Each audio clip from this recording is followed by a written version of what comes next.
అందరికీ నమస్కారం. ఏకాదశి విశేషం గురించి తెలుసుకుందాం. ఏకాదశి నెలకు 2 ఏకాదశులు వస్తాయి. ఏకాదశి అంటే ఉపవాసం చేసాము, మోక్షం వచ్చింది, విష్ణువుని పూజించాము, శివుడిని పూజించాము ఇత్యాదిగా మనుషులు చెప్పుకుంటూ ఉంటారు. అయితే ఏకత్వ సిద్ధికే ఏకాదశి అనేటువంటిది ఒక శాస్త్ర నిర్ణయం.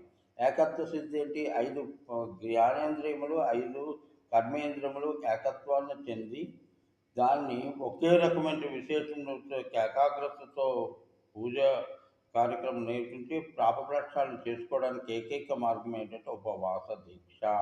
ఉపవాసము అంటే భగవంతునికి దగ్గరగా ఉండాలి. ఏకత్వ సిద్ధి అటు ఏకత్వ సిద్ధినిచ్చేది ఏకాదశి నాడు అన్నీ బాగుంటాయి కాబట్టి ఆ విధమైనటువంటి అనుకూలత ఉంటుంది కాబట్టి ఏకత్వ సిద్ధి కోసం ఉపవసించి భగవంతుణ్ణి ఆరాధించడం అనేటువంటిది ప్రక్షాళన